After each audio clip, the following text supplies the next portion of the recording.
नमस्कार, मैं अनूप राठौर, आप देख रहे हैं राज तक न्यूज़। अभी हम छपरा जिला के डुमरसन में हैं और डुमरसन में एक ऐसे शख्स से मिलाएँगे जो कि परिचय के मोहताज नहीं है। इन्हें सब लोग जानते हैं और सभी लोग अच्छी तरह जानते हैं। ये हैं शंभू बाबा जो कि भोजपुरी इंडस्ट्री में बहुत कलाकारों को ये आगे बढ़ाने में इनका अहम भूमिका था और अभी भी रहता है। और शंभू बाबा वो बाबा हैं जो कि खेसारी लाल यादव कहे जाते हैं, भोजपुरी इंडस्ट्री के हिट मशीन कहे जाते हैं। यही बाबा का देन है और आज बाबा से बात करेंगे, क्या ऐसा रीज़न आ गया था कि आज खेसारी लाल यादव जी अलग काम करते हैं, आज शंभू बाबा को छोड़ दिए हैं। अच्छा बाबा, सबसे पहले मेरे राज तक न्यूज़ में स्वागत है आपका। चलिए, हम समूह बाबा दसों नौ जोड़ के सब भोजपुरिया भाई लोग के प्रणाम करब। आ जे भी इ चैनल देखता सुनता सबका के दसों नौ जोड़ के गोर लागब। जे इ चैनल देखी सुनी सबे सब कोई के प्रणाम बा।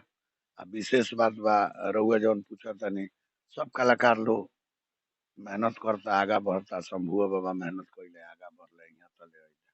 विशेष का बात बा। अच्छा, सबसे पहले बाबा एगो सवाल रउआ बा कि खेसारी लाल यादव के यहाँ तक लावे में और बहुत अहम भूमिका बा। आज का ऐसन बात आ गइल कि खेसारी लाल यादव जी रउआ के छोड़ देले बानी, आज रउआ घरे बैठल बानी, काहे? हम घरे अपना से बैठल बनी, खेसारी लाल यादव जी कहाँ छोड़ले बनी। आजो हम महीना में 20 गो 25 गो आपन प्रोग्राम करीले। शुरुओ में करी, आजो करतनी। जले जी अब तले करब। हमरा बॉम्बे जाए के टाइमे नइखे। हम बाल बच्चा गृहस्थ आदमी ठहरनी। जी हम बानी, बबुआ ओजी खुश बा, हमें जी खुश बानी। सुनने में आया कि बीच में खेसारी लाल यादव से मिले भी थे आप। यही 6 तारीख के प्रोग्राम रहा बुलबुल भैया का घरे। वही रहे रहनी सब प्रोग्राम अच्छा से भइल, बातचीत भइल, सब कुछ बढ़िया बात बा। ना उ हमरा के छोड़ले बारे, ना हम उनका के छोड़ले बानी। हाँ, कुछ हमने पढ़ाई है पार बा भाई, यही से कह दिले मीडिया वाला लोग से का कइल जाओ। अच्छा बाबा, एगो बात बताएं, खेसारी लाल यादव मतलब खेसारी लाल यादव के जो पहले अथी रहे प्रोग्राम होत रहे, तो मेरा और कोनो एगो एक गो बात आवत रहे बहुत मतलब अ, मतलब अच्छा लागत रहे सब लोग के और उहे चीज से रउआ मतलब फेमस हो गई नी। कौन ऐसन बात रहे ए आजो उ सब बात होला, प्रोग्राम में होला उ सब बात, प्रोग्राम के बाद प्रोग्राम में होई। आ, सब कलाकार लोग के हम ये आशीर्वाद देब जे सब लोग मेहनत करो, आगा बढ़ो। खेसारी लाल बड़ा मेहनत कइले बारे, उ अपना मेहनत के बदौलत आगा बढ़ल बारे। हम्म, हमने आशीर्वाद दिले बनी, सहयोग कइले बनी, तो सब कोई खातिर हम आशीर्वाद देब, सहयोग करब। जे जहाँ बा वहाँ बढ़िया बा, खुशी के बात बा। खुशी रहे के चाहिए का भाई। जी, चलिए अच्छा बाबा, एक बात और पूछना चाहेंगे आपसे। भोजपुरी इंडस्ट्री में बहुत सारे सिंगर हो गए हैं ऐसे, जो कि अश्लील गाना से लोग के शर्मिंदा करता रहता। तो उ लोग के का कहें? उ लोग के का संदेश दें? ना वो लोग के दसों नौ जोड़ के प्रणाम करब। आ इहे कहब जे अश्लील बंद करे के, गावल जाओ सब कुछ पर्दा में। हमन अश्लील तो हमहू गाइले, कीर्तनों में गाइले, लेकिन माई बेटी भाई भौजाई बाप सब लोग बैठ के सुनेला।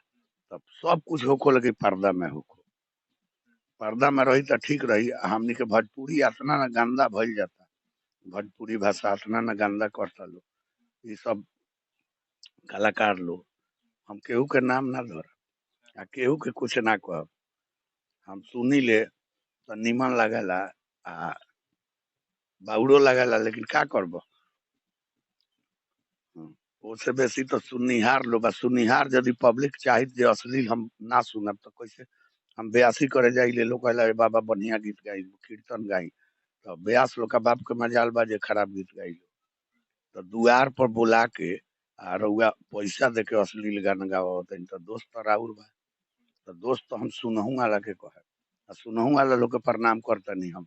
केहू के हम शिकायत नहीं करब, लेकिन ई बात हम कहब जे कमी जितना गावे वाला में बा उतना सुने वाला में बा। अश्लील सुनल लोग बंद कर दी, पिटाई करे लगी, चाहे उ शंभू बाबा होकर चाहे केहू बाबा होकर। अपने से सब लोग अश्लील गावल बंद कर दी। अच्छा बाबा, एगो हम बात पूछते हैं, रउआ राउर तो फेमस मतलब रउआ तो पूरा एरिया में फेमस बानी। तो अगर राजनीति में काहे नहीं चल जाता रउआ? अब देखो, राजनीति में गइला से फायदा का बा, फायदा कुछ नहीं है। कुछो नहीं। ऐसे में तो बहुत लोग के सपोर्ट करें रउआ, खुद ना आवे। अब देखो, हम सब लोग के आगा बढ़ाइले, सहयोग करिले, हमनी के ये काम बा। सब लोग के सहयोग करके आगा बढ़ावल। हमहू आगे बनी, हम कहाँ पीछा बनी। विदेश ले शंभू तिवारी के शंभू लोग बाबा से जान गइल। ऐसे हमरा खातिर धन संपत्ति रुपया पैसा कुछो नहीं के चाही। हमार रुपया पैसा धन संपत्ति पब्लिक भगवान ह।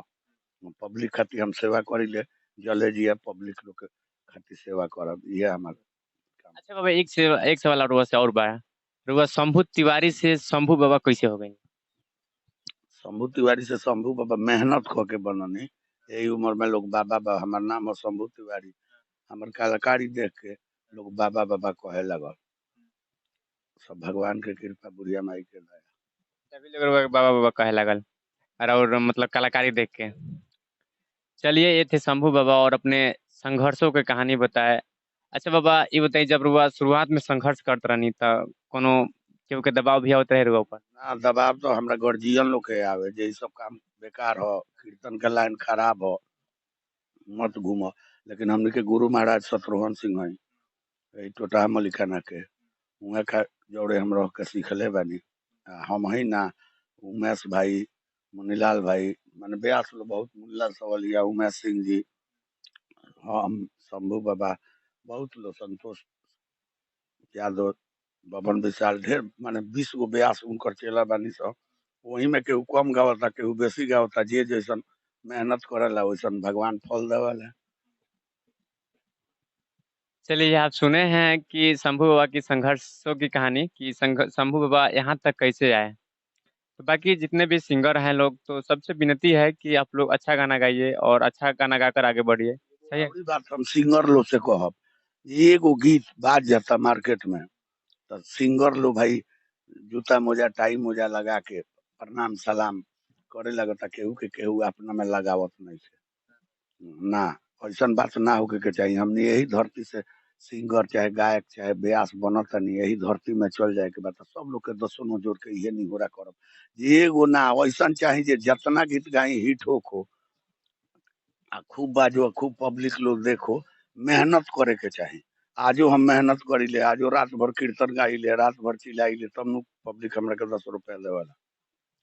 तो ऐसे मेहनत करे के चाहिए, खूब गाओ लो, जे भी जहाँ बा बन रहो, एकदम आशीर्वाद हमार बा। मेहनत करो, गाओ, अश्लील मत गाओ, पर्दा में गाओ, गाओ अश्लील तो हमनियो गाइले पर्दा में। देखिए, यही शंभू बाबा हैं जो कि बहुत सारे लोगों को आगे तक ले गए हैं और उनके मंजिल तक पहुंचाए हैं। अच्छा बाबा, हमनी के का कहे रहुआ? हमनी को आशीर्वाद देता कि हमनी अपना मंजिल तक पहुंची। हम ये निहोरा करब भोजपुरिया भाई लोग से, जे भी हमरा के बेटा बुझत होके, भाई बुझत होके, बाबा जानत होके, वो लोग से दसों नो जोड़ के ये प्रणाम करब, निहोरा करब, ये खाली ये चैनल के देखी, लाइक करी, सब्सक्राइब करी, बटन दबाई। आशा ना हमरा पूर्ण विश्वास बा जे सरस्वती माता के कृपा होई, आवे वाला दिन में यही चैनल के झंडा लहराई। बिल्कुल बिल्कुल। बाबा के आशीर्वाद बा हमनियों के ऊपर और उम्मीद बा कि हमनियों भी आगे बढ़म सब। बाकी हम ज्यादा कुछ नहीं कर सकते हैं। बाबा के साथ कैसा लगा मेरा प्रश्न कमेंट में बताइए। तो जय हिंद।